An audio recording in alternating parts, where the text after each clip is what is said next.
Hello and welcome. So let us start. हमने यहाँ तक देख लिया था। तो क्यों पार्लियामेंट्री है? क्योंकि हमको एक्सपीरियंस था, हमको एलर्जी थी, तक क्योंकि एक फिक्स टर्न्योर का एग्जीक्यूटिव आएगा तो आर्बिट्री हो जाएगा, और डाइवर्सिटी इन इंडिया। ठीक है। ब्रिटिश पार्लियामेंट्री रिस्पॉन्सिबिलिटी देती है और यूएस प्रेसिडेंशियल हमको स्टेबिलिटी देती है जुडिशियल रिव्यू के साथ। ठीक है। तो हमने इस दोनों का कॉम्बिनेशन ले लिया और आर्टिकल 79 में लिखा पार्लियामेंट होगी जिसमें प्रेसिडेंट होगा। प्रेसिडेंट भी पार्ट है। लोकसभा राज्यसभा, लोकसभा डिसॉल्व हो जाएगी, राज्यसभा परमानेंट होगी जिसमें 1/3 of the member retire every 2 years. Tenure होगा इसका 6 ईयर्स। और प्रेसिडेंट का काम हमने देखा था, बट उसको हम डिटेल में देखेंगे आगे आने वाली बुक्स में। But let's move ahead. हम बढ़ते हैं अपने नेक्स्ट चैप्टर जो कि है दी एग्जीक्यूटिव। एग्जीक्यूटिव वाला चैप्टर पढ़ते हैं और चीज़ों को आगे बढ़ाते हैं। इसमें प्रेसिडेंट वगैरह के बारे में ही होगा और आई थिंक मे भी गवर्नर के बारे में थोड़ा बहुत हो, तो उसको स्लोली आराम से धीरे धीरे पढ़ेंगे। ठीक है। जल्दी जल्दी ख़त्म करने के चक्कर में कुछ भी समझ में नहीं आता है, तो इसीलिए। तो है चैप्टर का नाम the executive, government and administration. The executive is that branch of the government और that organ of the state which execute, implement, administer the law enacted by the legislature. In a narrower sense, it is also the body that rules or governs and is often equated with the government itself. तो executive तो पता ही आपको, execute करता है, administer करता है, government भी executive ही होती है। ठीक है। तो ये बात आपको क्लियर होनी चाहिए।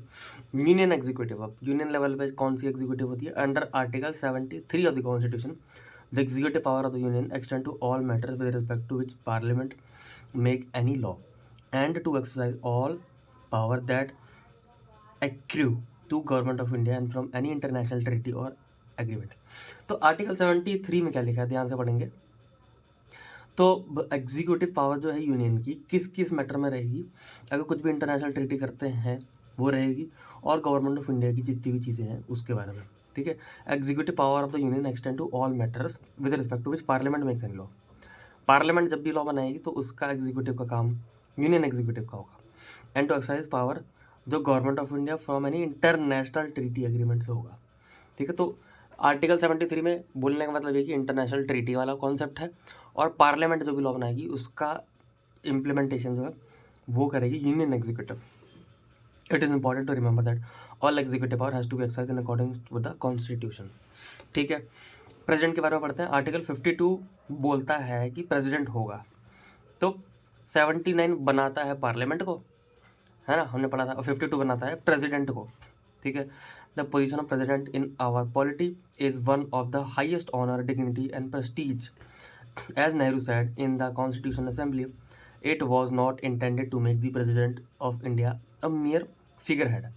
सिर्फ फिगर हेड नहीं बनाना हमको। All executive power of the union is vested in him. Executive की सारी पावर वेस्टेड होती है हमारी प्रेसिडेंट के पास ही, उसके नाम के हिसाब से चलता है। And is to be exercise by him directly और through officer subordinate to him in accordance with the constitution on the aid and advice of council of minister. तो एड एंड एडवाइस चलती है काउंसिल ऑफ मिनिस्टर की, उसके हिसाब से ही हमारा executive decision लिया जाता है यूनियन लेवल पे। ठीक है। Officer subordinate are suppose to be include minister. Ministers होंगे, सबऑर्डिनेट ऑफिसर जो होंगे वो मिनिस्टर के बारे में बोल रहा है। All executive action of the government of India is taken in his name, ये तो हमने आपको पता ही है। गवर्नमेंट ऑफ इंडिया का जितना भी एग्जीक्यूटिव एक्शन है वो लिया जाएगा प्रेसिडेंट के नाम के हिसाब से। सुप्रीम कमांड डिफेंस वगैरह की भी हमने देखा था, सुप्रीम कमांड होती है डिफेंस के नाम पे, वो भी प्रेसिडेंट की होती है। Is to be exercise in according with the law. ठीक है। इन आर्टिकल में लिखा हुआ, तो डिफेंस की भी जो डिसीजंस लिए जाएंगे तो उसमें जो एग्जीक्यूटिव एडमिनिस्ट्रेटिव फंक्शन का काम होगा वो प्रेसिडेंट के काम के हिसाब से होगा। The president appoints the prime minister and on his advice other minister. तो प्रेसिडेंट ही अपॉइंट करता है पीएम को, और प्रेसिडेंट प्राइम मिनिस्टर के साथ मिलकर दूसरे मिनिस्टर को अपॉइंट करता है। तो दूसरे मिनिस्टर तो प्राइम मिनिस्टर के साथ डिस्कस करके किया जाएगा। All minister hold office during the pleaser of president. और कब तक मिनिस्टर रहेंगे? जब तक प्रेसिडेंट का प्लीजर है। प्लीजर डॉक्टर बोलते हैं, प्लीजर है नहीं, जब तक प्रेसिडेंट खुश है आप तब तक ही रूल कर सकते हो, उसके अलावा नहीं। ठीक है। ये आर्टिकल 75 में। अभी एक एक आर्टिकल की माइक्रो डिटेलिंग में आने की जरूरत नहीं, बट हाँ ओवरऑल आइडिया होना चाहिए। ये डिफेंस पर्पस के लिए, डिफेंस के एडमिनिस्ट्रेटिव एक्शन के लिए, ठीक है, प्लीजर ऑफ द प्रेसिडेंट तक ही वो लोग मिनिस्टर काम कर सकते हैं वगैरह। ठीक है। जो जो इंपॉर्टेंट चीज़ मैं वैसे उसको अंडरलाइन करते हुए चल रहा हूँ। ठीक है, बाद में हम देखे जाएंगे कि लिखना है कि नहीं लिखना, ठीक है। Along with the 2 house of the parliament the president is an integral part of parliament, ये भी हमको पता है। दस this is in keeping with the principal that parliamentary system of government the executive is a part of parliament, ठीक है। तो ये भी याद रखना, एग्जीक्यूटिव क्या पार्ट होता है पार्लियामेंट का, हाँ होता है, क्योंकि प्राइम प्रेसिडेंट ही तो एग्जीक्यूटिव है। The president summons the 2 house to meet, prorogues their sittings and may dissolve Lok Sabha. तो प्रेसिडेंट का काम क्या होता है कि समन देता है, यानी कि एक स्पीच देता है दोनों हाउस को मिलने के लिए, दोनों हाउस को मिलने के लिए समन बुलाता है, ठीक है, यानी कि बुलाना दोनों हाउस को, समन मतलब बुलाना। तो प्रेसिडेंट समन्स करता है the 2 house to meet, summons order भी कह सकते हो आप। तो ये वर्ड इंपॉर्टेंट होते हैं, ये ना पॉलिटी के वर्ड्स हैं। प्रेसिडेंट समन करता है 2 हाउस को मिलने के लिए, है ना। प्रोरोग्यूस करता है उनकी सिटिंग्स को, प्रोरोग्यूस करता है उनकी सिटिंग को। अभी क्वेश्चन एग्जाम में जब आता है वो ऐसा नहीं आता कि भैया आपको समझ में आ गया उसके हिसाब से नहीं, वोकैबुलरी भी ज़रूरी है अपने मेंस में, और अगर आप और भी कोई भी एग्जाम की प्रिपरेशन कर रहे हो तो वोकैबुलरी के हिसाब से तो क्वेश्चन आता है, तो ये भी याद रखना। तो समन 2 हाउस को समन करने को बोलता है मिलने के लिए, तो समन वर्ड है ना मिलने के लिए ही है। और प्रोरोग्यूस उनकी सेटिंग्स है, और डिसॉल्व कर सकता है लोकसभा, क्योंकि लोकसभा जो डिसॉल्व हो सकती है, और पार्लियामेंट में प्रेसिडेंट जो है डिसॉल्व नहीं होता, और ना ही राज्यसभा होती है। राज्यसभा में तो आपको होती है 6 साल का टेन्योर, और 1/3 of the member retire every 2 year, ठीक है। तो डिसॉल्व करने का काम भी किसका है, लोकसभा का प्रेसिडेंट को मिला हुआ। He address the member of the 2 house assembly together at the beginning of the first session. तो जब फर्स्ट सेशन होता है, जब भी फर्स्ट सेशन होता है तो उन दोनों को एड्रेस करने का काम कौन करता है, वो करता है हमारा प्रेसिडेंट। तो he address the member of the 2 house, ठीक है, first session each year and after each general election, क्योंकि जब भी इलेक्शन होगा तो दोनों आएंगे, तो उनको ज्वाइंट सिटिंग के हिसाब से करता है, ठीक है। Member of the 2 house of assembled together लिखा हुआ है, देखो एक साथ आएंगे तो उनकी मीटिंग होगी, उनका सेशन होगा ईच ईयर ऐसा। The president may also otherwise send message to house of parliament और एड्रेस ईदर ऑफ देम और बोथ ऑफ देम, किसी एक को भी कर सकता है और दोनों को भी कर सकता है, ठीक है। तो ये है। अभी एक क्वेश्चन आता है कि क्या वो करता है, वो कंपलसरी है या ऑप्शनल है। तो he address the member of 2 together, वो तो करता ही करता है, ये करता है, ठीक है। President may also otherwise send message to house of parliament और address them either of them और बोथ, और ऐसा कंपलसरी नहीं कि दोनों को ही करना है, किसी एक को भी वो कर सकता है, ज्वाइंटली भी कर सकता है और ना भी करे तो चलता है, बट एक कन्वेंशन है कि दोनों को एड्रेस करता है, ठीक है। तो कन्वेंशन है एक तरह से कि दोनों को करता है। यहीं पे टेढ़े क्वेश्चन बनते हैं सारे प्रीलिम्स में कि क्या वो करता ही करता है, तो कन्वेंशन है। All bills after being passed by 2 house of the parliament must receive the assent of the president in order to become law. तो मैं ये तो हमने डिस्कस किया था, एसेंट मिलना चाहिए, प्रेसिडेंट का एसेंट मिलेगा तभी वो बिल क्या बन पाएगा, लॉ बन पाएगा। तो प्रेसिडेंट का एसेंट चाहिए, ठीक है। जब भी दोनों हाउस ऑफ द पार्लियामेंट कुछ भी बिल पास करते हैं तो उसका एसेंट चाहिए, ये बड़ा इंपॉर्टेंट है। समन इंपॉर्टेंट है, प्रोरोग्यूस इंपॉर्टेंट है, एसेंट इंपॉर्टेंट है, एसेंट चाहिए। Bill belonging to certain categories जैसे money bill can be introduce and proceed with only with the president's recommendation. देखो क्या लिखा हुआ है, कुछ कुछ कैटेगरीज के बिल हैं, जैसे कि मनी बिल, पढ़ेंगे क्या होता है, can be introduce and proceeded with only with the president recommendation. तो प्रेसिडेंट जब रिकमेंड करेगा तो ही ये बिल आगे बढ़ पाएंगे। माना क्या होता है कि कुछ भी आप डिस्कस करो, कुछ भी बिल लेके आओ, उसके सामने रख दो और वो उसको पास कर देगा, असेंट कर देगा, बन जाएगा। बट कुछ कुछ ऐसी कैटेगरी हैं जो जिसमें हमारा प्रेसिडेंट ही रिकमेंडेशन देगा, जैसे मनी बिल, ठीक है। तो प्रेसिडेंट का रिकमेंडेशन इंपॉर्टेंट है मनी बिल के केस में, ठीक है। आर्टिकल 79, 85 इन सब में लिखा हुआ है, ठीक है।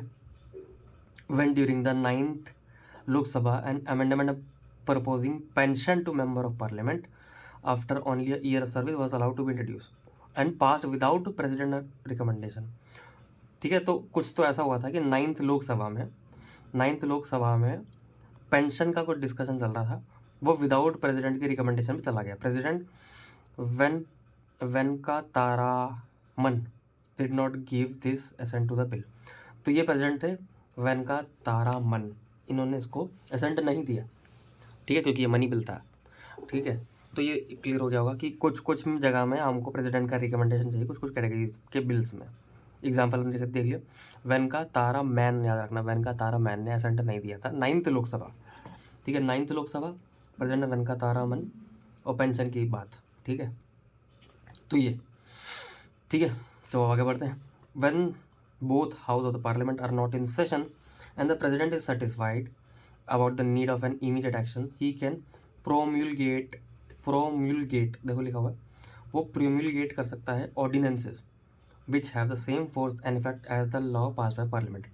तो जब दोनों हाउस सेशन में नहीं है, है ना, या पार्लियामेंट नहीं है, सेशन में नहीं है, मतलब डिसॉल्व वाली बात ही नहीं है, सेशन में नहीं है, और प्रेसिडेंट को इमीडिएट एक्शन लेना है, तो वो ही कैन प्रोम्यूलगेट ऑर्डिनेंस पास कर सकता है, कुछ ऐसे कानून जिनका सेम फोर्स होगा, यानी कि सेम जैसे पार्लियामेंट के द्वारा बनाए गए कानून होते हैं वैसे ही होंगे, ठीक है।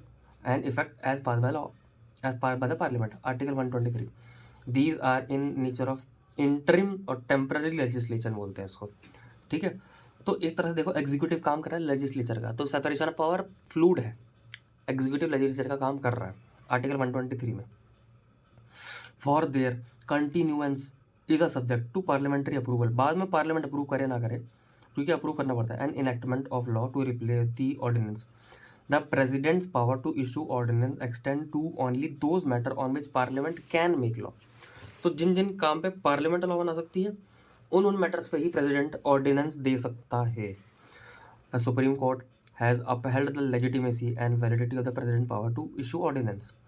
तो अलाउ कर रखा है सुप्रीम कोर्ट ने भी कि हाँ तुम कर सकते हो, तुम अलाउ कर सकते, हम आपको अलाउ कर रहे हैं कि आप ऑर्डिनेंस पास कर सकते हो। There are certain other function which president is required to perform under the constitution in relation to the parliament. He appoint the speaker, speaker का अपॉइंटमेंट कौन करता है? प्रेसिडेंट। प्राइम मिनिस्टर का कौन करता है? प्रेसिडेंट। अदर मिनिस्टर का कौन करता है? President and prime minister. तो स्पीकर का भी कौन करता है? प्रेसिडेंट। प्रोटेम यानी कि मॉनिटर बोलते हैं इसको, प्रोटेम ऑफ लोकसभा, प्रोटेम है लोकसभा का, and acting chairman of Rajya Sabha. और जो एक्टिंग चेयरमैन ऑफ राज्यसभा होता है उसको भी अपॉइंट करने का काम, ठीक है, स्पीकर प्रोटेम, ठीक है। प्रोटेम का मतलब वैसे टेम्पररी होता है, सही बताऊँ तो। ही अपॉइंट स्पीकर प्रोटेम, सॉरी मैंने उल्टा बोल दी थोड़ा सा, तो मेरे को अभी आता है। तो स्पीकर प्रोटेम मतलब टेम्पररी स्पीकर जो होता है लोकसभा का वो, और एक्टिंग चेयरमैन यानी कि एक्टिंग ये भी क्या होगा, टेम्पररी तो हुआ। तो टेम्पररी वाले जो बंदे हैं ना अपने लोकसभा के, टेम्पररी वाले स्पीकर को अपॉइंट नहीं करता, स्पीकर प्रोटेम को करता है। तो speaker pro tem of the Lok Sabha, इसका मतलब कि टेम्पररी वाला स्पीकर, एंड जो राज्यसभा में एक्टिंग चेयरमैन है उसको, as and when arise need he summons the joint sitting of the both house in case of final disagreement between them on a bill. तो summon मैंने बताया ना, समन वर्ड यूज होता है मीटिंग्स के लिए, है ना। और उनके सिटिंग्स के लिए भी एक वर्ड यूज हो रहा है प्रोरोग्यूस, और एक वर्ड यूज हो रहा है प्रोमुलगेट ऑर्डिनेंस, ठीक है। ये इंपॉर्टेंट वर्ड्स हैं यार, ये सारे मेंस में काम आते हैं, ठीक है।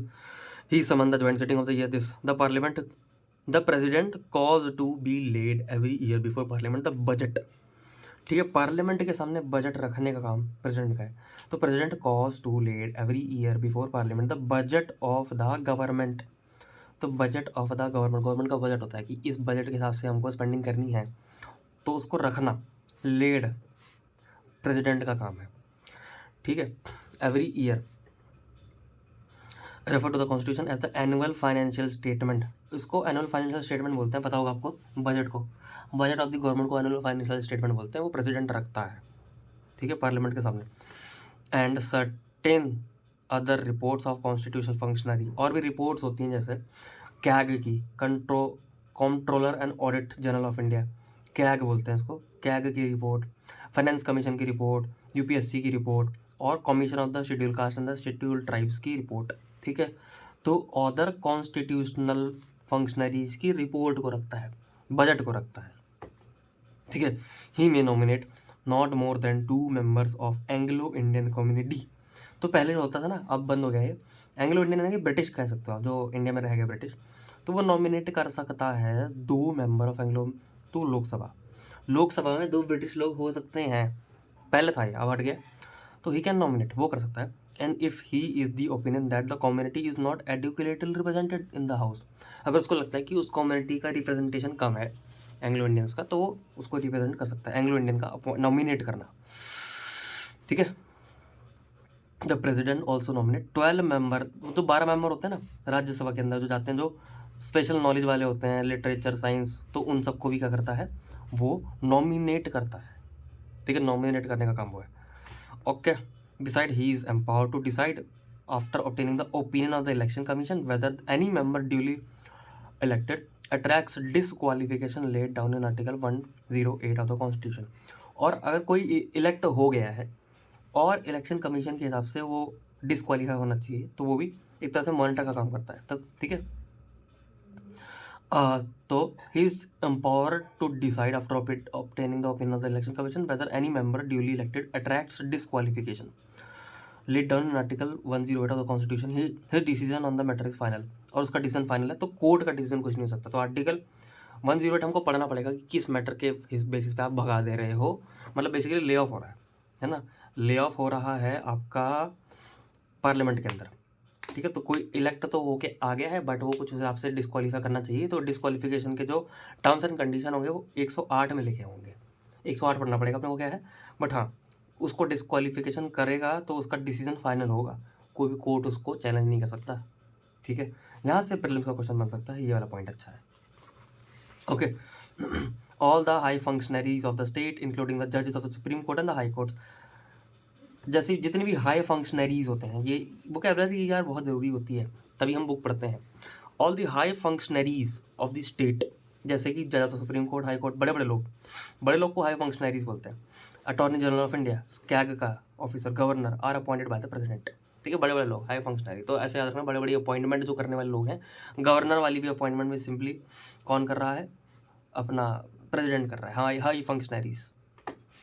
Under article 72 the president has power to grant pardon कर देना, माफ़ कर देना, रिप्राइव्स, रेस्पाइट और रेमिशन ऑफ पनिशमेंट, और to suspend, remit, commute the sentence of any person in all cases whether the punishment has been awarded by the court martial is for an offense against a union law।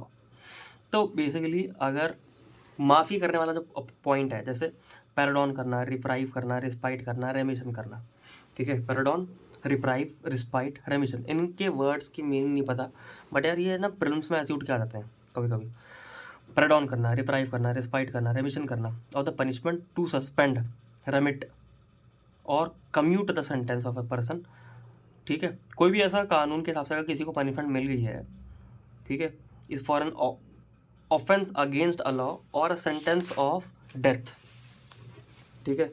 तो death sentence पे और एक ऐसा offence जो union law के खिलाफ है।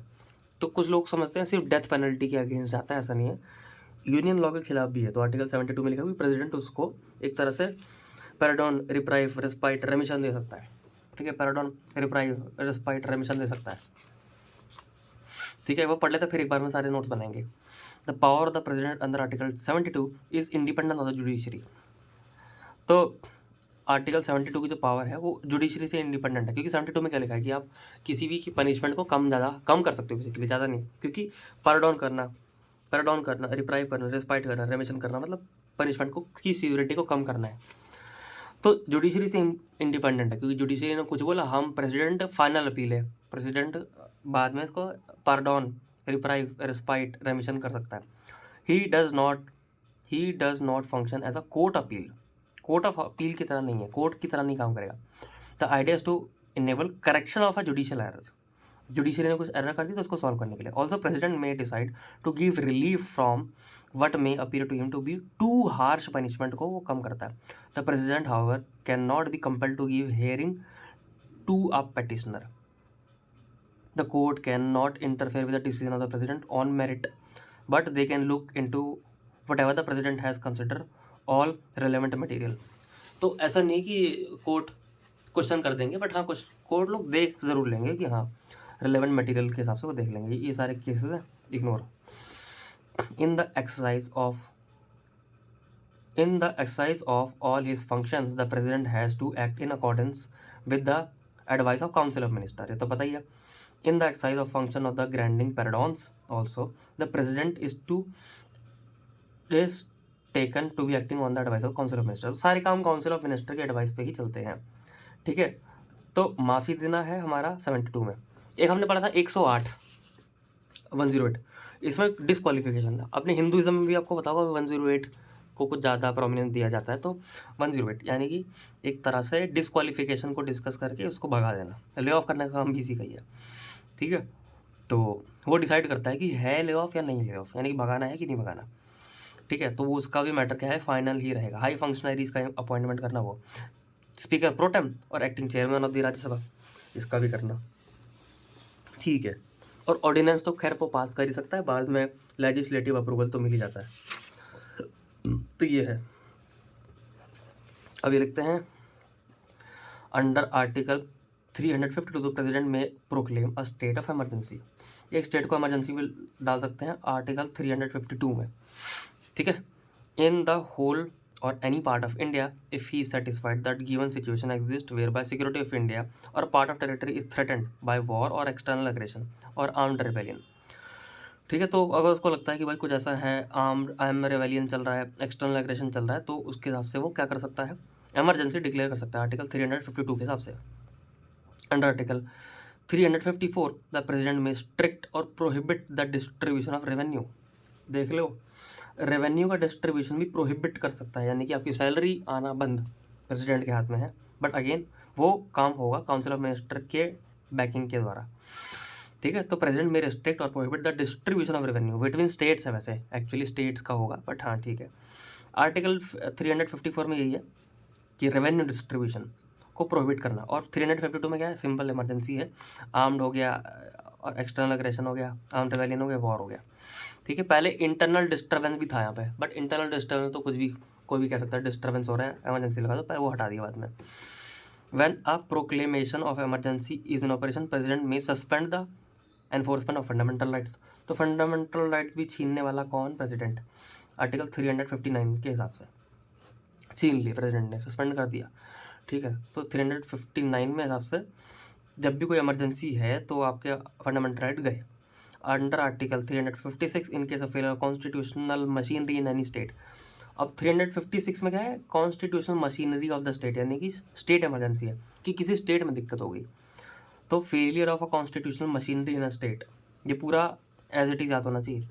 तो failure of a constitutional machinery in a state the president may impose by proclamation of president का रूल लग सकता है उस स्टेट में। तो 356 में वो स्टेट के लिए बारे में। आर्टिकल 360 में ये है कि प्रेसिडेंट डिक्लेयर कर सकता है फाइनेंशियल इमरजेंसी। तो इमरजेंसी के तो सारे वही हो गए।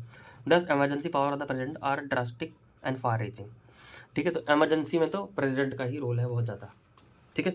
टू सम अप, अभी सम अप करने वाली बात है, यहाँ से यहाँ तक पढ़ेंगे, नोट्स बनाएंगे।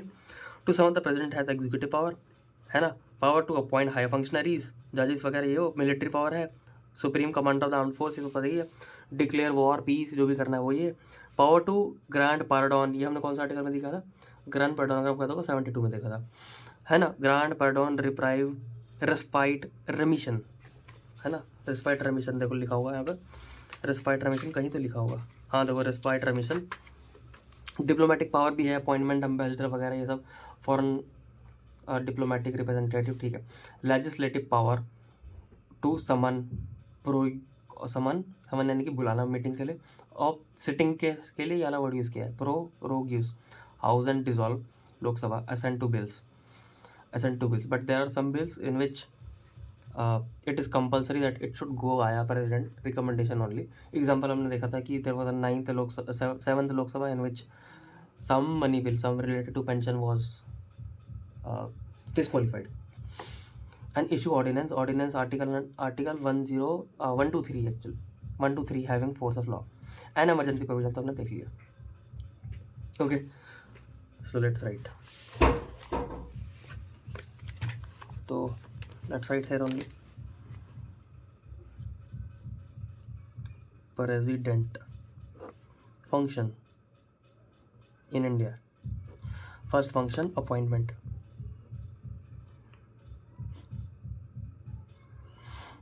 अपॉइंटमेंट किस किस चीज़ का, high functionary,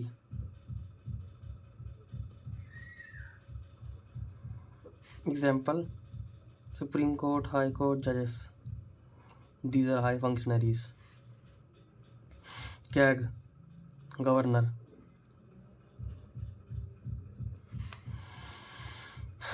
and nominate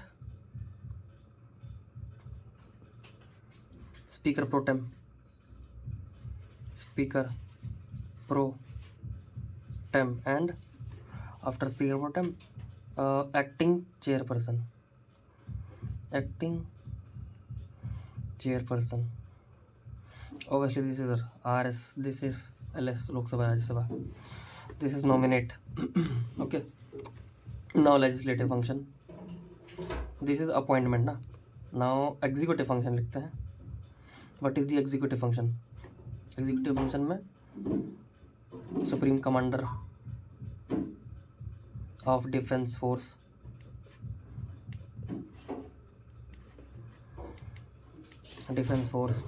okay. और डिफेंस फोर्स हो गया. और क्या था इसमें? ये एग्जीक्यूटिव हो गया. और एक बार लेजिस्लेटिव काम देख लेते हैं क्या करता है प्रेसिडेंट. लेजिस्लेटिव काम के अंदर हमने देखा आर्टिकल नंबर 72. तो खैर जुडिशरी वाला पॉइंट आ जाएगा तो वो लिख लेते हैं. वैसे जुडिशरी आर्टिकल 72, इसमें होगा पार्डन, रेस्पाइट, रिप्राइव, रेमिशन, बेसिकली माफ ऑफ करने वाली बातें जो हैं. ये आर्टिकल 123 में क्या है? ऑर्डिनेंस है. Ordinance, this is ordinance power. Okay. और हाँ ठीक है, एक बार देख लेते हैं. जितना याद था उतना लिख दिया और जितना याद नहीं तो एक बार पन्ने पलटना पड़ेंगे. ठीक है. ओके. प्लीज़ सर डॉक्टर आइन भी, चलो वो तो याद ही है ना, वो क्या ही है, बट चलो लिख लेंगे उसको भी. यहाँ से देखते हुए चलते हैं कि क्या है. 52 में तो प्रेसिडेंट को बनाया ही है तो वो भी लिखते हैं. बट उसके अलावा मेरे को देखना है लेजिस्लेटिव फंक्शन कुछ और तो छूटा नहीं है. आर्टिकल नंबर समन करता है, ये सब करता है, ये भी लिख लेते हैं. ये एग्जीक्यूटिव फंक्शन ही है एक तरह से. ठीक है, तो मैं यहाँ लिख लेता हूँ, आपको शायद दिख नहीं रहा होगा. ठीक है, तो मैं बट लिख रहा हूँ यहाँ पर. ठीक है, समन करना, समन दी हाउस. ठीक है, समन करना हाउस का. और ये बिल वाला तो पॉइंट सिंपल ही होता है ना, जाना तो सबको पता ही होता है कि बिल लॉ तो ही बन पाएगा. और मनी बिल वाला भी सबको पता होता है, तो छोड़ दो उसको. ठीक है. 123 में लिख दिया है ये भी मैंने. स्पीकर प्रो टाइम लिख दिया. बजट, हाँ ये लिख देते हैं. समन के आगे मैं लिख रहा हूँ. ठीक है, इसके आगे मैं लिख रहा हूँ, आपको दिख नहीं रहा होगा यहाँ पे, बट मैं लिख रहा हूँ. ठीक है. ले डाउन करता है बजट को और गवर्नमेंट ऑफ इंडिया और कॉन्स्टिट्यूशनल रिपोर्ट्स, जितनी भी कॉन्स्टिट्यूशनल मशीनरी इसकी रिपोर्ट है वो वाली, वो सबके आगे जाके लिखता है. ठीक है. और अपॉइंटमेंट में ये भी लिख दो भैया एक और, एंग्लो इंडियंस का जो पहले था वो भी ये करता है. और जुडिशरी में एक काम ये भी करता है कि डिसक्वालिफिकेशन को चेक करना. तो आर्टिकल 172 तो सही है, बट आर्टिकल 108 डिसक्वालिफिकेशन वाला लिख लो. ये याद नहीं था तो ये याद कर लिया. Disqualification of member. ठीक है, मेंबर्स का डिसक्वालिफिकेशन वाली बात है, वो भी हमने लिख दी यहाँ पर. ठीक है. 72 में हमने तो लिख दिया, क्योंकि पार्डान ये सब तो लिख दिया. और भी मैं चेक करते हुए जा रहा हूँ. ये ठीक है, 72 भी लिख दिया मैंने. अभी एमरजेंसी प्रोविज़न लिखने हैं. एमरजेंसी प्रोविज़न यहाँ पे लिख लेते हैं. देखो प्रॉब्लम ये मेंस में, प्रीलिम्स में यही होता है कि आता सब कुछ है बट हमको ये रिकॉल नहीं हो पाता, इसीलिए मैं लिखता हुआ जा रहा हूँ. Emergency provision. अभी एमरजेंसी प्रोविज़न में आर्टिकल 352 था. ये हमारी थी नेशनल असेंबली, नेशनल इमरजेंसी. और एक हमारा article 356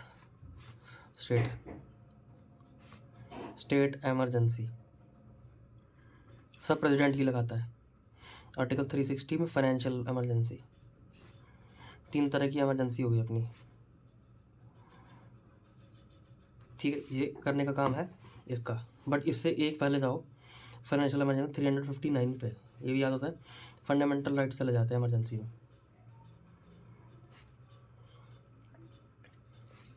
fundamental rights gone in any emergency, कोई भी इमरजेंसी हो तो. In any emergency. ठीक है, तो फाइनेंशियल भी हो गई, ये भी हो गई, ये भी हो गई। ठीक है, prohibit the distribution of revenue. ठीक है, प्रोहिबिट 354 में है, प्रोहिबिट डिस्ट्रीब्यूशन ऑफ रेवेन्यू। अभी कुछ लोग पूछते हैं कि सारे आर्टिकल याद करने हैं क्या? नहीं, सारे नहीं, जो बुक में है वो करने हैं खाली, बाकी तो बिल्कुल नहीं करना है। एक एक आर्टिकल याद करोगे, 400 से ऊपर आर्टिकल है, कुछ याद ही नहीं होगा।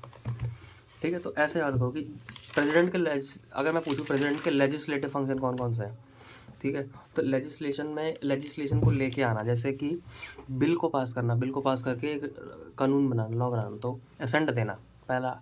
एक है आर्टिकल नंबर 108 तो नहीं है, आर्टिकल 123 में ऑर्डिनेंस का बनाना, वो होता है लेजिस्लेचर की स्मूथ फंक्शन के लिए, समन करना, प्रोरिग करना, वो सब करना। तो 3 हो गए लेजिस्लेटिव फंक्शन। और जुडिशरी फंक्शन के 72 हो गया कि वो चेक करता है कि भाई वो पार्डन वगैरह कर सकता है, रिफ्राइव रेस्पाइट रेमिशन। और फिर हमने वो देखा कि आर्टिकल 108 में डिस्क्वालिफिकेशन ऑफ द मेंबर्स, उसको डिसाइड करना। जुडिशरी के भी 2 फंक्शन। एग्जीक्यूटिव फंक्शन क्या है भाई, डिफेंस का सुप्रीम कमांडर होता है ना, ले डाउन करता है बजट को और कॉन्स्टिट्यूशन मशीनरी की रिपोर्ट को। बाकी इमरजेंसी प्रोविजन के भी अपने एग्जीक्यूटिव में आ गए, तो समझ में आ गया होगा। ऐसे सिर्फ वही वाले याद करने। अभी इसके अलावा तो बहुत कुछ करता होगा, अपने को क्या करना है ना, अपने को क्या ही करना, अपॉइंटमेंट वगैरह तो देख लिया हमने कि हाँ अपॉइंटमेंट करता है। बट हाँ, ये मत करते ना कि स्पीकर का अपॉइंटमेंट भी यही करता है, स्पीकर प्रो टाइम का करता है, तो ये भी नहीं एकदम कि सब मिक्सअप करती है। ठीक है, अब ये करते हैं, डिस्पाइट से पढ़ना शुरू करते हैं कि क्या लिखा है यहाँ पे। Despite all these arrays of impressive power the president position is conceived that as that of a constitutional head of a state. It has to be remembered that Article 53 itself make it clear that the executive power of the union has to be exercised by the president. तो union की executive power जो है वो president के हिसाब से ही exercise होगी, article 53 में लिखा है, याद करने की जरूरत नहीं। बट हाँ, ये याद करने की जरूरत तो है कि executive power of the union is exercised bye the president. तो कौन सा आर्टिकल में लिखा है उसको छोड़ो, खत्म, हटाओ उसको। बट एक 53 में लिखा हुआ है ऐसा, in accordance with the constitution and the exercise of the power of the president as the supreme commander of the armed forces has to be regulated by law. ठीक है, तो लॉ के हिसाब से चलता है सब कुछ, संजीव ये है। ऑल्सो आर्टिकल 60 में लिखा president takes oath to preserve, protect and defend constitution and the law. अब ये वाला इंपॉर्टेंट है कि प्रेसिडेंट का काम ये है कि वो ओथ लेता है, शपथ लेता है कि मैं कॉन्स्टिट्यूशन को, लॉ को बचाऊंगा। तो आर्टिकल 60 में लिखा हुआ है, तो इसको एक तरह से मोरल चीज़ बोलते हैं कि मेरे अंदर से मोरालिटी आनी चाहिए कि I will protect, I will preserve, I will defend the constitution, article 60। ठीक है, तो ये मोरल रिस्पॉन्सिबिलिटी हो गई है ये वाली। Article 74(1) requires president to act only with the aid and advice of the council of minister in discharge of his functions. This follows also from the adaptation of the parliamentary form of government with ministerial responsibility. तो ये भी हमने पढ़ लिया, ministerial responsibility के हिसाब से चलता है, तो मिनिस्ट्री की रिस्पॉन्सिबिलिटी एग्जीक्यूटिव की रिस्पॉन्सिबिलिटी है, तो काउंसिल ऑफ मिनिस्टर के हिसाब से चलेगा। The supreme court through various of the decision has upheld the position that president is a constitutional head who must act on the advice of the council of ministers, that the real executive power in the system vests in the council of minister. इसीलिए supreme court ने ये भी बोल रखा है कि भाई real power तो एग्जीक्यूटिव के पास ही है, बट उसके नाम पे चलती है, किसके, प्रेसिडेंट के नाम पे चलती है। ठीक है, तो इन केस में ये डिस्कस किया गया, हटाओ। Also the constitution does not make any distinction between normal times and emergency in the matters of exercise of president's power. तो कॉन्स्टिट्यूशन में कुछ ऐसा वो नहीं है कि प्रेसिडेंट की पावर कम हो जाएगी इमरजेंसी में। तो constitution does not make any distinction between normal times and emergency in matter of exercise of president power. There is no special provision for any discretionary exercise of power during emergency. Important है ये कि क्या emergency की time पे president को ज़्यादा power मिल जाती है? अरे पावर तो वही मिलती है ना जो साफ साफ इसमें लिखी हुई है, ज़्यादा पावर नहीं मिल जाती। कॉमन सेंस वाली बात है, पावर बढ़ थोड़ी जाएगी, ऐसे बढ़ने वाली चीज़ नहीं है। तो यार ये ना प्रीलिम्स के वो हैं जो घुमा देने वाले सवाल होते हैं, ये वही है। प्रेसिडेंट की पावर लिख लो उसको, डू नॉट इंक्रीज या डिक्रीज ड्यूरिंग एमरजेंसी टाइम। अच्छा, तो किसी की पावर कम ज़्यादा हो सकती है? हाँ बिल्कुल हो सकती है। स्टेट गवर्नमेंट की कम ज़्यादा हो सकती है, लोगों की कम ज़्यादा हो सकती है, प्रेसिडेंट की सेम रहेगी। ठीक है, article 74 govern the exercise of all power the president and as much the president is as much bound by the advice of the council of minister during the emergency as during normal times. तो council of minister की advice तब भी चलती रहेगी, ये भी लिख लो। ठीक है, COM में लिखता हूँ, council of minister advice will continue, advice will continue the advice will keep continue, ठीक है, उसमें कुछ भी चेंज नहीं होगा।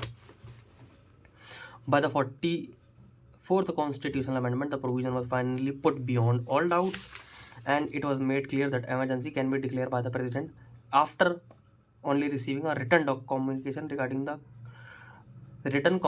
regarding the union cabinet having decided to advise him to do so। तो ये डिक्लेयर करना, जो डिक्लेरेशन वाली बात है, ये भी बाय रिटर्न कम्युनिकेशन ऑफ, हम ऐसे लिख ही लेते हैं उसको, by return communication by council of minister. Council of minister बोलेंगे कि हमको लग रहा है, तो तभी वो करेगा, ऐसा अपने हिसाब से नहीं कर सकता, ठीक है। अब कौन से में हुआ था, 44th में हुआ, तो याद करने की जरूरत नहीं है, छोड़ो हटाओ।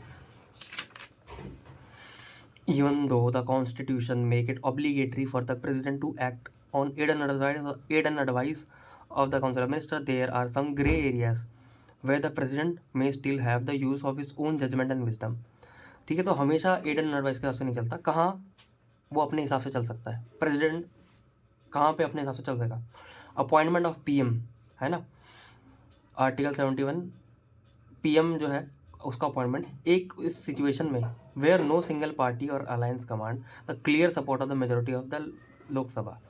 लोकसभा में किसी की भी क्लियर मेजोरिटी नहीं, तो किसको पीएम बनाया जाए, उसमें वो अपना दिमाग लगाता है। Obviously the president can not appoint the new PM on the advice of the outgoing PM who may have lost the election, है ना, तो अपना दिमाग लगाएगा वो, सिंपल सी बात है। पीएम के उसमें तो appointment of a PM in case of sudden death, for example जैसे इंदिरा गांधी की डेथ हुई थी, तो सडन डेथ हुई तो दूसरा अपॉइंट करना है ऑफ द इनकम्बेंट जिसकी डेथ हुई उसका, whether ruling legislative party is unable to meet immediate to elect leader, there is no settled seniority among the cabinet minister and a name from outside the cabinet is suggested. तो कोई death हो जाती है तभी PM के appointment में। Dissolution of Lok Sabha on the advice of council minister that may have lost the majority support in Lok Sabha, ठीक है। तो ये है कि भाई डिसोल्यूशन ऑफ द लोकसभा जब होगा on the advice of the council of minister that may have lost the majority support in Lok Sabha. Lok Sabha में अगर कैबिनेट की ही, जो काउंसिल ऑफ मिनिस्टर की ही चली गई मान लो मेजोरिटी, तो उसको डिसॉल्व करना है ना, और against whom a vote of no confidence may have pass. तो नो कॉन्फिडेंस का अगर वोट पास हुआ है तो उसके साथ उसके लिए भी वो अपना दिमाग लगा सकता है कि डिसॉल्व करना है कि नहीं। Dismissal of minister in case of council of minister lose confidence of the house but refuse to resign, उसने रिजाइन करने से मना कर दिया बट उसका ले ऑफ हो रहा है, ऐसा किसी मिनिस्टर का ले ऑफ हो रहा है, उसको भगा दिया जा रहा है बट वो रिजाइन नहीं कर रहा, तो dismissal of minister in case of council of minister lose the confidence, कि भैया कॉन्फिडेंस चला गया है, नो कॉन्फिडेंस मोशन पास हो गया बट आप रिजाइन नहीं कर रहे हो, तो क्या किया जाए, तो अपना दिमाग लगेगा। तो अपना दिमाग पीएम के अपॉइंटमेंट में लगेगा जब मेजोरिटी नहीं है और किसी की डेथ हो गई। डिसोल्यूशन ऑफ द लोकसभा जब काउंसिल ऑफ मिनिस्टर की ही चली गई, और काउंसिल ऑफ मिनिस्टर जब नो कॉन्फिडेंस में रिजाइन नहीं करा, तब भी देखना कि क्या करना है, ठीक है। तो ये सारी चीज़ें हैं, इसमें अपना दिमाग लगाएगा। ओके, द एक्सेप्टेंस, अभी ये सारे क्वेश्चन तो आ सकते हैं, मतलब हाँ कि कौन कौन सी जगह पे काउंसिल ऑफ मिनिस्टर के द्वारा बैकिंग नहीं है, तो ठीक है, वो हम लोग लिख लेंगे। बट ओवरऑल अंडरस्टैंडिंग तो आई होप आपकी बन रही होगी कि वो कैसे काम करता है, जो प्रेसिडेंट है वो काम कैसे करता है, थोड़ा बहुत उसकी ओवरऑल अंडरस्टैंडिंग क्लियर हो रही होगी। The acceptance of the advice of the council of minister by the president is not automatic और मैकेनिकल नहीं है, वो अपना दिमाग भी लगाता है। Before entering upon his office every president has to take an oath to preserve, protect and defend the constitution and the law. Protect करेंगे, ये सब करेंगे, आर्टिकल 60 में लिखा हुआ है, सबको पता है, ठीक है। No president can be said to be bound to accept advice which he find to be unconstitutional or malified. The president is entitled to consider it by applying his mind and holding necessary consultation with the attorney general and other independent expert. तो expert से बात करेगा, attorney general एक expert होता है, तो इन लोगों से बात करके पूछेगा भाई क्या करूँ मैं, तुम बताओ, है ना। तो ऐसा नहीं कि भाई काउंसिल ऑफ मिनिस्टर की एडवाइस वो मान ही लेगा, मुँह उठाया मान लिया, ऐसा नहीं है। The 44th amendment allow the president an opportunity to advise and caution the council of minister and seek reconsideration। तो ये रिकन्सिडरेशन वाला पॉइंट है कि भाई तुम रिकन्सिडर करो अपनी बात को, वो भी हो सकता है। तो 44th कॉन्स्टिट्यूशनल अमेंडमेंट में बोला हुआ है कि रिकन्सिडरेशन के लिए प्रेसिडेंट को बोल सकता है puts his seal or approve and accept the proposal course of action. तो भाई वापस भेज सकता है इसको, कुछ भी आप बात बोलिए तो काउंसिल ऑफ मिनिस्टर को। In some situation the role of president may become most crucial and decisive। This happened for instance when Charan Singh, Rajiv Gandhi and Chandrashekhar came to be appointed to the office of prime minister. तो जब ये लोग prime minister थे तो उनका crucial role था president का। क्या? A question was raised whether a person who was not a member of either of the parliament could be appointed as prime minister। तो क्या प्राइम मिनिस्टर बाहर से आ सकता है? ये क्वेश्चन था। जो प्राइम मिनिस्टर है वो दोनों हाउस से ना है। देखो यूजुअली क्या होता है कि वो कैबिनेट से ही आता है, यानी कि लोकसभा में भी जो कैबिनेट बनती है, जो एग्जीक्यूटिव की चैम्बर बनती है, वहीं से आता है। एक नॉर्मल डिस्कोर्स यही है। But it was held that article 75 may such a person could be a minister for 6 month, है ना, 6 मंथ के लिए बन सकता है। And since prime minister was also minister he could appointed from amongst non member if he had the confidence in the house. अगर उसको house में कॉन्फिडेंस मिल जाए तो ऐसे हो सकता है, ये लिखा हुआ है इसमें, ठीक है। तो आर्टिकल 75 में तो भाई वो हो सकता है, मतलब बाहर से बंदा आ सकता है घूम फिर के, यही वाली बात है ना, खिचड़ी पकाने की जरूरत नहीं है। तो यही है कि भाई 6 क्या है कि वो बन सकता है 6 महीने की कुछ कंडीशन। अभी देखो 6 महीने की होगी कि 5 महीने की होगी, वो याद करने की जरूरत नहीं है, बस ये कि कुछ कंडीशन है कि ये कंडीशन है। And since the prime minister was also minister he could be appointed from amongst non member if he had confidence in the house. बस उसको कॉन्फिडेंस इन द हाउस चाहिए, बस कॉन्फिडेंस इन द हाउस, यानी कि house में voting वगैरह होके कुछ ऐसा करके कर सकते हो, बट वही है कि कॉन्फिडेंस चाहिए। तो बाहर से मेंबर आ सकता है, दिस इज ट्रू। तो इसका आंसर मैं ऐसे लिख देता हूँ, यस ऐसा हो सकता है, प्रीलिम्स में आ सकता है कि नॉन मेंबर बन सकता है, पीएम में यस बन सकता है। Under the provision of article 74 inserted in 1978 by the 44th amendment the president may require the council of minister to reconsider their advice, है ना, कि आपने जो एडवाइस करा है तो अपनी एडवाइस को रिकंसिडर करो। 44 में हमने देख लिया था ना, 44 में वापस भेज सकते हो रिकंसिडर के लिए, ठीक है। But according to article 74 the question may find the question whether any if so what advice was tendered by the minister to the president shall not be inquired to any court। किसी court में discussion नहीं होगा, जो भी advice हमने बोली है आपको, ठीक है। फिर से पढ़ लेते हैं अच्छे से समझने के लिए, क्योंकि ये आ सकता है बस। So and if so what advice was tendered by the minister to the president. तो जो भी एडवाइस मिनिस्टर ने प्रेसिडेंट को दी है, shall not be inquire in any court. तो जो भी जा रही है ना, ऐसे ये मान लो काउंसिल ऑफ मिनिस्टर हैं, ये प्रेसिडेंट है, तो जो भी एडवाइस आ रही है तो कोर्ट का कोई भी रोल देना नहीं होगा इसमें, ठीक है। तो no inquiry in the court कि हमने क्या एडवाइस करी, क्या एडवाइस नहीं करी। ऑफ कोर्स अभी क्वेश्चन उठते हैं कि ऐसा क्यों है, मतलब क्यों ऐसा बोला कि कोर्ट में आप नहीं, सिंपल सी बात है, फिर वो एडवाइस देने में हिचकिचाएंगे ना कि भाई हम मतलब प्रॉपरली वो सोच नहीं पाएंगे कि ये एडवाइस दे सकते हैं, वो दे सकते हैं। कोर्ट में हर बार चैलेंज कर देगा प्रेसिडेंट, तो ये लोग अपना इंडिपेंडेंटली काम नहीं कर पाएंगे। ये चैलेंज करता है, इंडिपेंडेंट काम नहीं कर पाएंगे, ये एग्जीक्यूटिव अपना फुल स्पेक्ट्रम में काम नहीं कर पाएंगे, ठीक है। तो ये है। Of course the government itself is not barred from producing on its own any papers related to the cabinet decision and advice to the president and the court can then look into them. Court can look into them but challenge नहीं कर सकता उसको। Inquiry challenge वाली बात है, वो नहीं कर सकते। It is true that in Kartar Singh case the supreme court had that court was within its right to look into the basis of the advice tendered by the council of minister to the president। Can look है भाई, सिर्फ look है, look कर सकता है, देख सकता है। But in view of the very clear words of the article 74 in the view of Kartar Singh was state this was state of Punjab may not be fully corrected and may need review, may not be fully correct and may need review। तो यार ये थोड़ा सा confusion हुआ last में कि क्या है, but in view of very clear words of article 74 the view in Kartar Singh may not be fully correct. हाँ, तो करतार सिंह ने बोल रखा है कि इंक्वायरी नहीं हो सकती, बट हो सकती है। तो ये बात है, मतलब इंक्वायरी वाली नहीं होगी, हम लुक कर सकते हैं, बस इतना समझने वाली बात है कि कोर्ट जो है वो एडवाइस जो देते हैं उसको देख सकते हैं, बस खाली उसको ऐसे चैलेंज वैलेंज करने वाली बात ऐसे कुछ बोली नहीं है इसमें, ठीक है। तो लुक करना अलाउड है, राइट टू लुक है। When a bill is presented to the president for his assent under article this, he may declare that he assent to the bill or withhold assent। तो वो कहता है मैं रोक भी सकता है assent को और दे भी सकता है। There is no time limit, time limit भी नहीं है for the president giving assent or declaring his decision to withhold it। कोई टाइम लिमिट नहीं है। But the president may as soon as possible also return the bill if it is not a money bill for reconsideration to the house of the parliament. तो reconsideration के लिए वापस दिया जा सकता है बिल को भी, तो बिल को भी रिकन्सिडर के लिए दे सकता है, एडवाइस को भी रिकन्सिडर के लिए दे सकता है। When after reconsideration the bill is passed with और without amendments and is present to the president he shall not withhold. जब रिकंसिडर हो गया तो उसको होल्ड नहीं कर सकता उसके बाद वो, तो सेकेंड टाइम पे वो होल्ड नहीं कर सकता है। Okay, I hope it is very much clear to us. ठीक है, 1 मिनट रुकना, एक आया है मैसेज और मे भी हो सकता है कॉल आ जाए। राइट, तो लेट्स स्टॉप नाउ, यहीं पे रोकते हैं।